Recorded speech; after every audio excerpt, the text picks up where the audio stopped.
Welcome to bird media. నేను మీ పవన్ కృష్ణమూర్తి.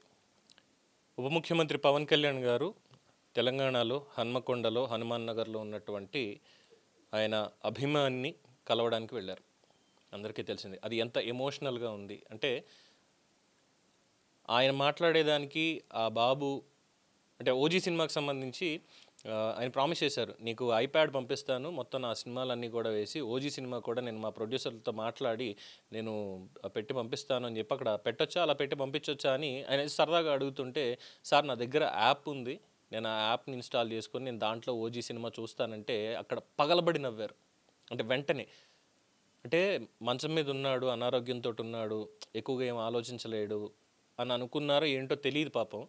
చాలా అమాయకంగా ఆయన అడిగారు. అంతకు మించి గడుస్తానంతో ఆ కుర్రాడు చెప్పాడు. చూడడానికి ఎంత ఆహ్లాదకరంగా ఉంది ఆ సిచ్యువేషన్. అలాగే ఆ బాబుకి సంబంధించి వైద్య పరీక్షలకు కానీ, లేదంటే మొత్తం మెడికేషన్ దీనికి సంబంధించి కానీ వెంటనే ఎంక్వైరీ చేయండి, ఏం చేయాలో. అలాగే వాళ్ళ కుటుంబానికి ఒక పర్మనెంట్ ఆసరా ఉండేలాగా ఒక క్యాంటీన్ని వాళ్ళకి ఏర్పాటు చేయండి మంచి ప్లేస్లో అని కూడా స్పష్టంగా చెప్పారు.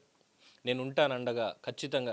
ఓజీ 2 సినిమా కనుక రేపు షూటింగ్ ఇవన్నీ స్టార్ట్ అయ్యి రేపు అన్నీ కంప్లీట్ అయిపోతే స్పెషల్ గెస్ట్గా నువ్వే వస్తావరా ఖచ్చితంగా అని కూడా ఆయన హామీ ఇచ్చి చాలా చక్కగా చేశారు. అభిమానులు బ్రహ్మరథం పట్టారు ఆయనకు అక్కడ. పవన్ కళ్యాణ్ గారి అభిమానులు సూర్యాపేటలో మామూలు హల్చల్ జరగల. అయితే ఇవన్నీ చూసిన తర్వాత మనకు ఒక పనికిమాల బ్యాచ్ వచ్చేస్తారు. సారీ, నేను పనికిమాల బ్యాచ్ అన్నా అని చెప్పి ఫీల్ అవ్వద్దండి ఎవరు. ఒకసారి వీడియో చూడండి. తెలంగాణలో ఎవడో అంట అభిమాని అంట, నాకు ఒంట్లో బాగాలేదు అన్నయ్య అంటే వచ్చనా తమ్ముడు అని వెళ్ళిపోతున్నాడు. చూసారుగా. ఇది చూసిన తర్వాత నాకు అనిపించింది ఏంటంటే, నాని ఇది జెర్సీ సినిమా ఉంటుంది, దాంట్లో డైలాగ్, నువ్వు ఇంతకు మించి దిగజారవు అనుకున్న ప్రతిసారి యు ప్రూవ్డ్ మీ రాంగ్. వీళ్ళకి అదే వర్తిస్తుందేమో. వీళ్ళ నోళ్ళు దేంతో కడగాలి, అందుకే టైటిల్ పెట్టిన దాని గురించే. వీళ్ళ నోళ్ళు దేంతో కడగాలి, దేంతో కడిగితే వీళ్ళకి కనీసం ఈ ఇదంతా పోతుంది. లేదు వీళ్ళకి ఇంకేమైనా మెడిసిన్స్ లాంటివి ఇవ్వాలా బుద్ధి ఇంకా ఇంప్రూవ్ అవ్వడానికి. తెలంగాణలో ఆడెవడో పిలిచాడంట, ఈయన పరిగెత్తుకుంటూ వెళ్ళిపోయాడంట, తమ్ముడు వస్తున్నా అని చెప్పని. ఆ మాటలు మాట్లాడడానికి నోరు ఎలా వస్తుంది అసలు? ఎలా వస్తుంది?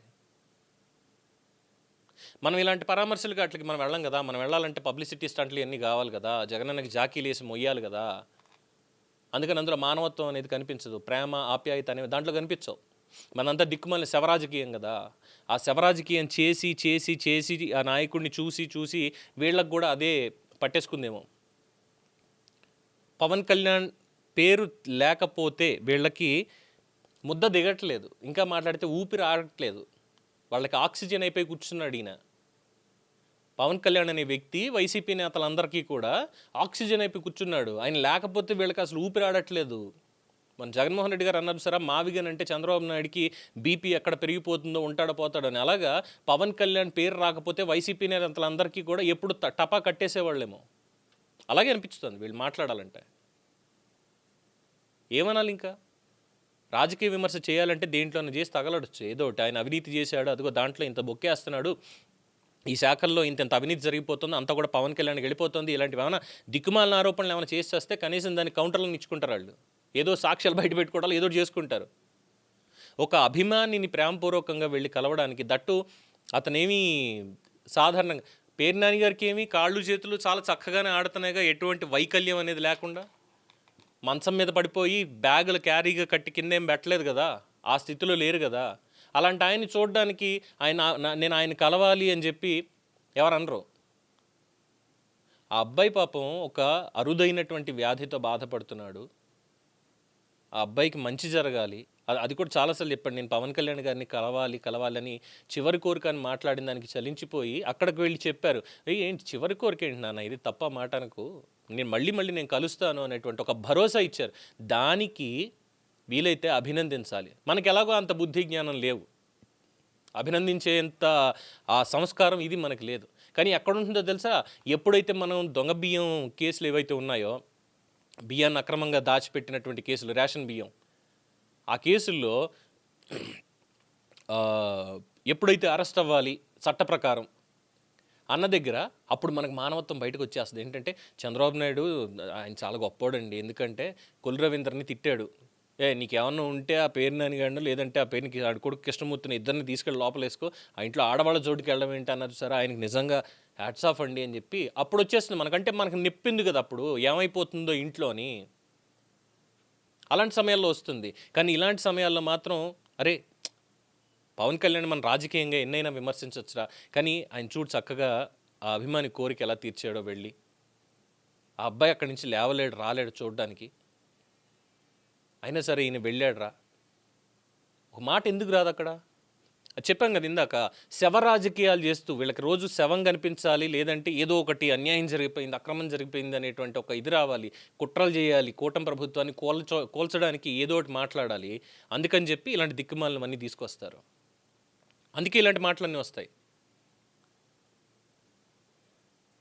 మానవత్వం అనేది లేదు, అంతా కూడా ఒక పైశాచికత్వం.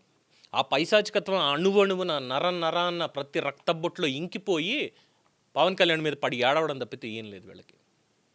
చెయ్యండి, పవన్ కళ్యాణ్ ఇందులోనే అవినీతి చేశాడు అని తీయండి, మొత్తం లెక్కలు తీయండి, ఎక్కడైనా సరే తీయండి, తీసి చూపించండి. ఇంతమందికి పవన్ కళ్యాణ్ ఎంతమందికి సాయం చేశాడు, ఎవరెవరికి ఎన్ని కోట్ల రూపాయలు సాయం చేశాడు అనేది లెక్కలతో కూడా ఉంది ప్రతి చోట కూడా.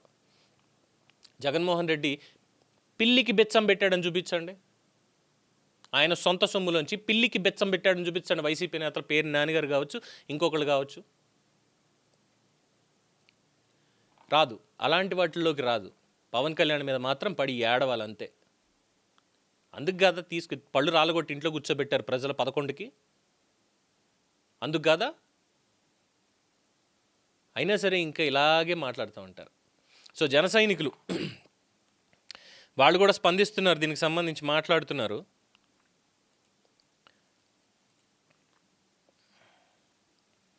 మీ దూషణలు, విమర్శలు, హేళనలు, అపహాస్యాలు రాజకీయాలను దాటి అనారోగ్యంతో బాధపడుతున్న సామాన్య పిల్లల వరకు వచ్చింది. జన్యుపరమైన సమస్యతో ఎదగలేక యుక్త వయసులో మంచానికే పరిమితమైన వ్యక్తి మీద జాలి లేకపోగా అపహాస్యం చేయడం వైఎస్ఆర్సీపీ పార్టీ మనస్తత్వానికి, వారి నిర్దయకి కూడా నిదర్శనం. YSRCP criminal party. అనవసరంగా మంచాన ఉన్న బాబుని హేళన చేస్తున్నావు, దేవుడు ఆగ్రహానికి లోనవుతావు అని చెప్పి ఇంకా సరే, ఇంకా వాళ్ళకి అవుట్రేజ్ ఇంకా పెరుగుతుంది, బీపీ వస్తుంది. మరి డెఫినెట్గా దాని కాన్సిక్వెన్సెస్ కూడా ఫేస్ చేయాల్సిందే మాట్లాడినటువంటి వాళ్ళు. లేకి కామెంట్లు. మీ వయసు ఏంటి, మీ కొడుక్కి పెళ్ళయి ముందే ఎప్పుడో ఉంటే ఈ పాటికి మనవడు ఉండేవాడేమో అలాంటి ఏజ్లో. అలాంటి మనిషిని పట్టుకొని పాపం జన్యుపరమైనటువంటి వ్యాధితో బాధపడుతూ ఉంటే ఈ మాటలు అంటారా? పైగా మాజీ మంత్రిగా చేసినటువంటి వ్యక్తి ఏమనాలి? మీరే చెప్పండి. ఇంకా వీళ్ళ నోళ్ళు దేంతో కడగాలి, దేంతో కడిగితే వీళ్ళకి కాస్తన్న జ్ఞానం లభిస్తుంది అనేది మీరే చెప్పండి. ఎందుకంటే రాజకీయాల్లో వీళ్ళు విమర్శించుకోవడం అనేది కామనే, దాన్ని ఎవరు తప్పుపట్టరు. అది లేకపోతే వీళ్ళకి రోజు గడవదు. ఎలాగో రాజకీయం అంటేనే ఆ విమర్శలు, ఈ ఆరోపణలు ఇవన్నీ ఉంటాయి కాబట్టి దాన్ని ఎవరు పెద్ద పట్టించుకోరు, ఎవరు ఏం మాట్లాడినా ఏం చేసినా. కానీ ఇటువంటి సందర్భంలో మాట్లాడారు చూసారా, దీనికి సామాన్య ప్రజలు సైతం కూడా తిరగబడుతున్నారు ఖచ్చితంగా.